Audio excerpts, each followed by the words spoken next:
when COVID hit, nothing happened for months. It's not that long, it's only opened again this summer. So we used to have a fire tower years ago, and a previous district manager, when this was just Moray district before we were in regions, just thought it was a great idea to have a view tower, because you don't get a view. That's the one thing a lot of people complain about in a lot of our forests, and especially here because it's so flat. They want to see the view, they want to see a landscape, and they can't because they're under canopy all the time. So that's why we built this. So it's been really, really popular.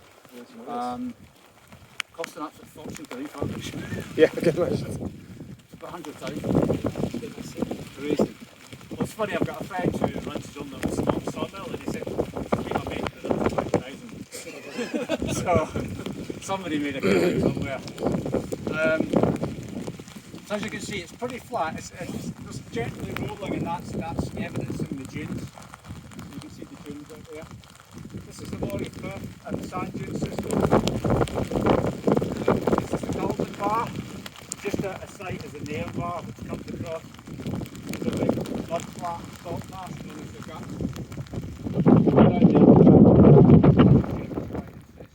Some really good examples down there of how it's affecting the forest and also the salt marsh.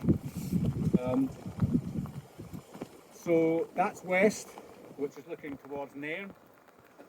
The far end of Culbin, when you look at it on the map, it looks like all one continuous forest, but actually it's separate ownership. There's a small section at the end, it's owned by Brodie Estate. This direction is east, and that's Findhorn. So it just shows you how the forest sits. And it's about 9 miles long, 2 miles wide at its widest section. So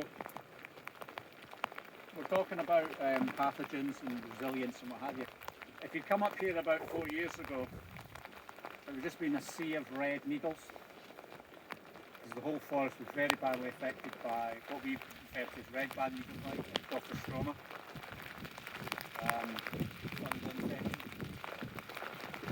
Now, normally,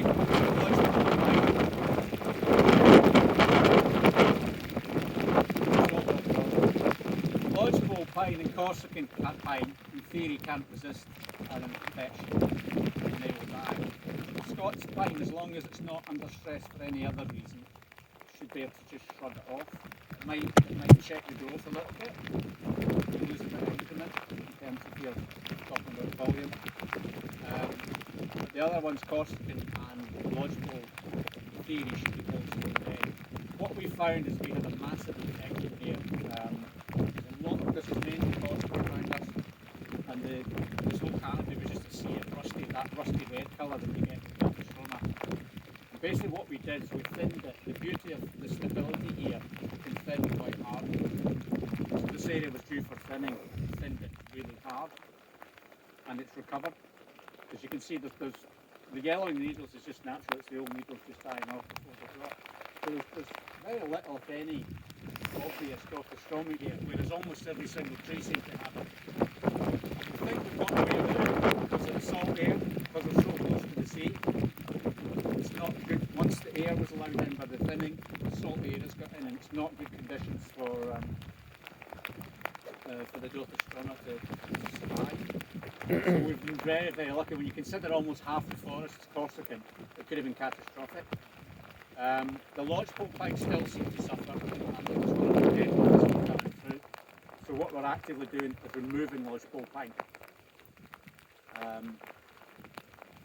The issue we have a lot of time, if you get a heavy infection, we call the inoculum load. The load is very high, and you have quite a heavy infection. Of course, that can infect your neighbour's forest. So really, we have a duty as good neighbours to reduce infection. So what you find, a lot of places where we've lodgepole, we're just taking it out. Dr. Stroma it kind of sneaked up on us. We were aware of something happening to some of our forests. If you go into our ground in Aberdeenshire, a lot of our lodgepole a lot of the forestry there, because it's heavily farmed, a lot of forestry is on the hilltops, what used to be moorland. So the higher up, so any low cloud settles over the hills, usually poor wet soils, so we haven't been thinning because of stability issues. So what you find is you've got all these lodgepole stands that haven't been thinned, they're all close, very little airflow. any low cloud that we've been getting, it's perfect for a fungus to spread. Perfect condition. We were doing some surveys about 10 years ago or longer, and we noticed a little bit of Dothrostoma, and we thought, well, that's not really a problem. Came back a few years later, and it was through the entire, find it through entire stands. So we were having to do some really big clear-fell zoological pine on hilltops in Aberdeenshire just to get rid of the inoculation, get rid of the load. So it just seemed to deteriorate very quickly. What you found when the harvester went into some places, the trees were just breaking up in the harvester head. They'd rotted so badly. We got lots of firewood and almost no sellable timber for any other use. So that was a real eye-opener. But they do think it's because of climate change. We're getting wetter autumns. So you get a lot more low cloud, rain. Again, if you've got an unthinned stand and no airflow, it's just perfect for a fungus to infect. So Culbin in theory was quite high on our agenda because being predominantly pine and Corsican, because it in theory shouldn't be able to resist it. But it survived. Other parts of the country like Thetford and Norfolk in England on the east coast, they just brought in big felling programs to get rid of the Corsican as much of the Corsican as possible. I don't know if that's still the case, but I was selling their reaction.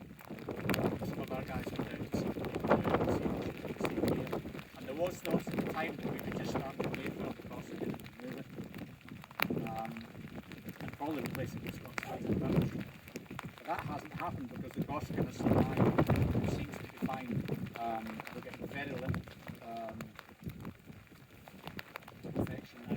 And we think it's just the salt air. Because we have several other coastal forests. We have Rosile forest to the east, and then further east we have Lossy forest. And they're all pine on sand. They don't have quite so much Corsican, but we're not getting the same issues. They're well thin, lots of airflow, salt air. And we think that's been the saving grace basically.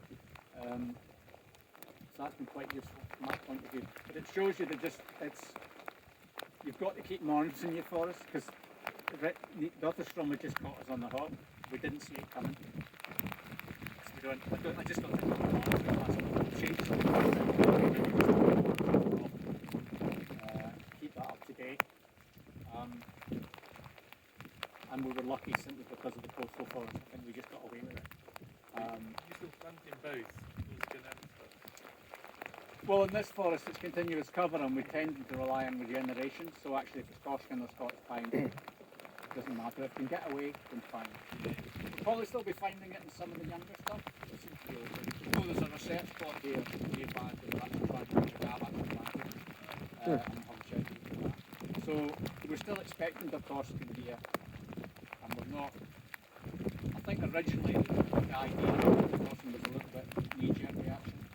It's like when we got ash down back, Sahara. Everybody thought we were going to have to cut all our ash trees down. But actually that's the wrong thing, because you know that some of those ash trees have resistance.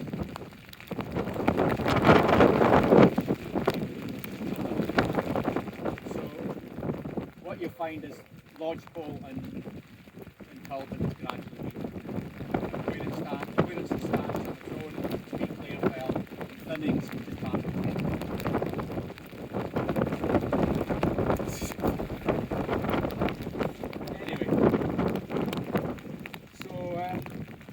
It's obvious that climate change, the Dothrostoma really showed us that climate change accelerates things. We know that Dothrostoma is an issue across the globe. I know New Zealand has several problems with it. But the climate change, I think, is accelerating it, and that's what it just caught us. We weren't expecting it. We should have maybe been a bit sharper, and it kind of caught us on the hop. So hopefully, now we're trying to be a bit more resilient. It also is an issue. I'm not sure about other things, but certainly in the UK, the Forest Commission do tend to put all their eggs in one basket, and we go for very few tree species. So spruce is the obvious one. Here, mainly all pine.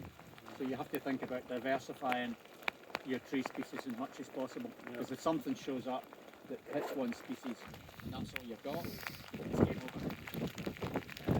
Especially if it's like 50, 60 years old, and generations have run into it, and it's all wiped out. So that's,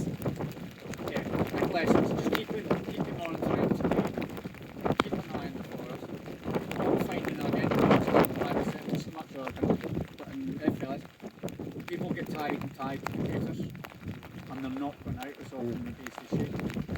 The emphasis on something computer and not going out as before, and I think that's maybe what we're missing. So you need to get regular monitoring